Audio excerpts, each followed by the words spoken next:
സർക്കാർ ജീവനക്കാർക്ക് കാര്യമായി ഓണം ആഘോഷിക്കാൻ വിലക്ക് വന്നതോടെ ആഘോഷ കാഴ്ചകൾ ഇല്ലാതായി എന്ന് വിഷമിക്കേണ്ട. പ്രതിപക്ഷത്തുള്ള മഹിളാ കോൺഗ്രസ് ജില്ലകൾ തോറും ഓണാഘോഷം സംഘടിപ്പിക്കുകയാണ്. തിരുവനന്തപുരം ജില്ലാ കമ്മിറ്റി സംഘടിപ്പിച്ച ഓണ തിരുവാതിരയ്ക്ക് സംസ്ഥാന പ്രസിഡന്റ് ബിന്ദു കൃഷ്ണ തന്നെ നേതൃത്വം നൽകുകയും ചെയ്തു.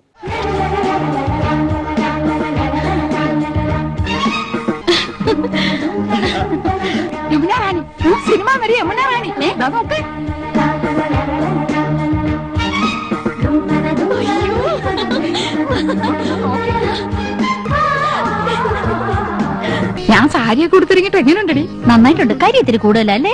കരി നിന്റെ മുഖത്ത പൊടി. അയ്യോ, എന്റെ മുഖത്ത് കരിയേ ഇല്ല. നല്ല മാല വൈരം തന്നെ. ഈ കാശുമാല 7 പവനുണ്ട്. തൃശ്ശൂർന്ന് വാങ്ങിച്ചോണ്ടത്. എല്ലാം കൂടെ 30 പവനാ. ഏറ്റവും കൂടുതൽ സ്വർണ്ണമുള്ളത് എനിക്കാ.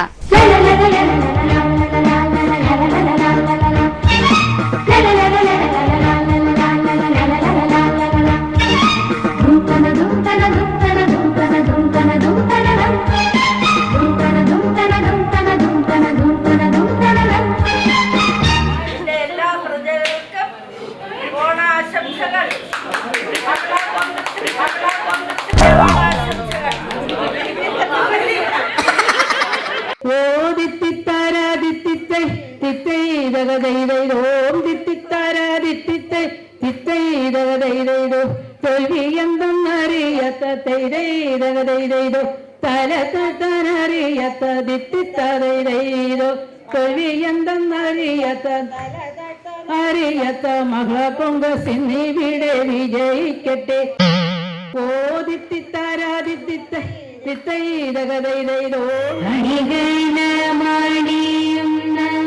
പരമേശൻ തനയന ഗണപതി തുണ ചെയ്യുവാൻ പ്രണമിക്കുന്നേ.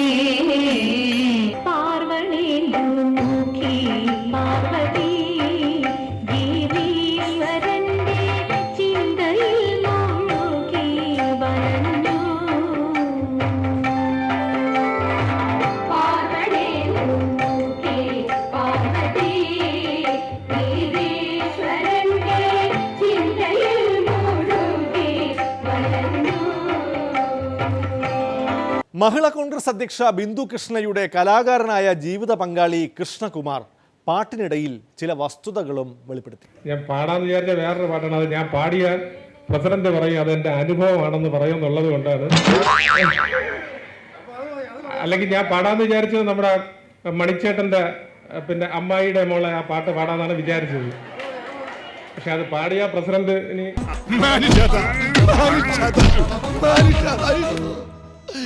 എന്റെ പിള്ളേർക്ക് അച്ഛനില്ലാണ്ടാക്കരുത് എങ്കിൽ ശരി, ഈ ഗാനത്തിലെ കഥാപാത്രങ്ങൾ തികച്ചും സാങ്കല്പികമാണ് എന്ന് കരുതുകയാണെങ്കിൽ ഞാൻ പാടാം. അമ്മായിയുടെ മോളെ ഞാൻ നിക്കാഹ് ചെയ്തിട്ടാകെ കുഴപ്പത്തിലായി. അവൾ രാവിലെ എണീക്കൂല, മുറ്റമടിക്കൂല, പല്ലും കൂടി തേക്കൂലേ. അവൾ രാവിലെ എണീക്കൂല, മുറ്റമടിക്കൂല, പല്ലും കൂടി തേക്കൂലേ.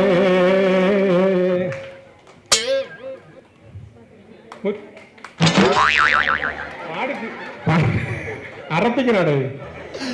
എന്റെ പിള്ളേർക്ക് അച്ഛനില്ലാണ്ടാക്കരുത്. സർക്കാർ പരിപാടികളിലെ വിളക്ക് കൊളുത്തലിനെതിരെ പ്രതികരിച്ചുവെന്ന് വെച്ച് വിളക്ക് കൊളുത്താൻ മന്ത്രി ജി സുധാകരന് ഒട്ടും മടിയില്ല. അത് മന്ത്രി വ്യക്തമാക്കിയതുമാണ്. വിളക്ക് കൊളുത്തുന്നത് കൊണ്ട് ഒരു ദോഷവും വരാനില്ലെന്ന് മുഖ്യമന്ത്രിയും ഗുണദോഷിച്ചിട്ടുണ്ട്. എന്നിട്ടും മന്ത്രി പങ്കെടുത്ത ആലപ്പുഴയിലെ അധ്യാപക ദിനാഘോഷ പരിപാടിയിൽ വിളക്ക് കൊളുത്താത്തതിന് മന്ത്രി എന്തു പിഴച്ചു? നിലവിളക്ക് കൊളുത്തരുത് എന്ന് പറഞ്ഞിട്ടുണ്ടെങ്കിൽ ശരിയാണ്. ഒരു വിളക്കും കൊളുത്തേണ്ട കാര്യമില്ല ഗവൺമെന്റ് പരിപാടിയിൽ. സർക്കാർ ചടങ്ങ് ഏതെങ്കിലും തരത്തിലുള്ളൊരു മതചിഹ്നത്തിൻ്റെ ഭാഗമാകാൻ പാടില്ല. അതെപ്പോഴും നമ്മൾ ശ്രദ്ധിക്കേണ്ടതാണ്. പക്ഷെ നിലവിളക്കിനെയും നിലവിളക്ക് കൊളുത്തലിനെയൊന്നും ആ തരത്തിൽ മാത്രം പരിഗണിക്കാൻ കഴിയുന്നതുമല്ല. വെളിച്ചമേ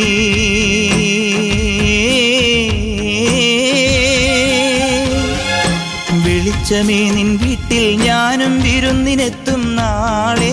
നിലവിളക്ക് കൊളുത്തുന്നത് ചുമ്മാ വിവാദം ഉണ്ടാക്കുകയാണ്. വിവാദം ഞാൻ എല്ലാ ദിവസവും 4 കൊടുക്കുന്ന ആളാണ്. എല്ലാ ദിവസവും ഇതെന്താ ഇവിടെ വിളക്ക് വെക്കാൻ എനിക്ക് മനസ്സിലായില്ല. പ്രകാശമേ നിന്നമ്പല നടയിൽ നെയ്ത്തിരിയൊഴിയും ഞാൻ മന്ത്രിക്ക് വേണ്ടാത്ത വിളക്ക് സ്കൂൾ അധികൃതരും ബഹിഷ്കരിച്ചതിൽ പ്രതിഷേധിച്ച് വാർഡ് മെമ്പർ സ്കൂളിന് പുറത്ത് വിളക്ക് കൊളുത്തി. ആചാരത്തിൻ്റെ വിളക്കല്ല, മുറിച്ച നാക്കിലയിൽ പ്രതിഷേധ വിളക്കെരിഞ്ഞു. സ്കൂളിലെ പ്രധാന അധ്യാപകനോട് വിളിച്ചു പറഞ്ഞിരിക്കുന്നത് വെക്കരുതെന്നാണ്. ഇവിടുന്ന് പറഞ്ഞിട്ടുണ്ട്, മേളിൽ നിന്ന് പറഞ്ഞനുസരിച്ച് അദ്ദേഹം വെച്ചില്ല. അത് കാരണം വാർഡ് മെമ്പർ നിലവിളക്ക് മുറ്റത്ത് കൊളുത്തേണ്ടി വന്നു. അപ്പോൾ ഏതോ ഒരു സുഹൃത്ത് വിളക്കുമായിട്ട് വെളിയിരിക്കുന്നത് അകത്തേക്ക് കൊണ്ടുവരാൻ പറ. ആ വിളക്കിൻ്റെ കൊണ്ട് ഇവിടെ വെച്ച് കത്തിക്കുക. എന്താ പ്രശ്നം? ഈ സ്കൂളിലെ പരിപാടിക്ക്, സർക്കാർ പരിപാടിക്ക് ഇല്ലെന്ന് പറയുകയും സ്കൂളിലെ പരിപാടിക്ക് അവരുടെ നിലവിളക്ക് വെപ്പിച്ചില്ല.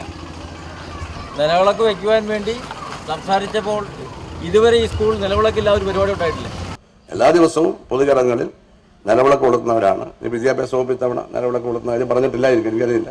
ആ വകുപ്പിൻ്റെ തീരുമാനപ്രകാരമാണ് നടത്തുന്നത്. ഇനി കൊളുത്തിയാലും യാതൊരു അഭിപ്രായ വ്യത്യാസവും. ആദ്യമായിട്ടാണ് ഈ സ്കൂളിൽ നിലവിളക്കില്ലാത്ത പരിപാടി. അതുകൊണ്ടാണ് വാർഡ് മെമ്പർ നിലയ്ക്ക് ഞാൻ ഇവിടെ നിലവിളക്ക് എത്തിക്കേണ്ടി വന്നത്. എല്ലാ ചടങ്ങുകളും നിലവിളക്ക് എത്തിച്ചുകൊണ്ടാണ്. അകത്തേക്ക് കൊണ്ടുവരാൻ പറ. ആ വിളക്കിൻ്റെ കൊണ്ട് ഇവിടെ വെച്ച് കത്തിക്കുക. എന്താ പ്രശ്നം? പെരുമ്പാവൂർ MLA എൽദോസ് കുന്നപ്പള്ളി വക്രദൃഷ്ടിയുടെ അവിഭാജ്യ ഘടകമാണെന്ന് പറയുന്നത് ഞങ്ങളല്ല, പ്രതിപക്ഷ നേതാവ് രമേശ് ചെന്നിത്തലയാണ്. ഏതായാലും പെരുമ്പാവൂർ ഇനിയും ധാരാളം വികസന പരിപാടികൾക്ക് നേതൃത്വം കൊടുക്കേണ്ടതായിട്ട് ബഹുമാനായ നമ്മുടെ എൽദോസ് കുന്നപ്പള്ളി ഇല്ലാത്ത വക്രദൃഷ്ടി ഇല്ല എന്നുള്ള നിലയിലാണ് ഇപ്പൊ കാര്യങ്ങൾ പോയിക്കൊണ്ടിരിക്കുന്നത്. ഞാൻ പറഞ്ഞ ഏറ്റവും വലിയ നമ്പറിന്റെ ആളാണ് സാജു പോളിനെ കടത്തി വെട്ടിയ ആളാണ് എൽദോസ് കുന്നപ്പള്ളി. ഇടവേളയാണ്. വോട്ടിനു പകരം കട്ടിൽ. കൊക്കിൽ ഒതുക്കുന്നത് പൊക്കാവൂ. പോയി വല്ല കിണ്ടിയോ കിട്ടുമ്പോ പൊക്കണ. അത് ഞാൻ നോക്കിക്കോളാം.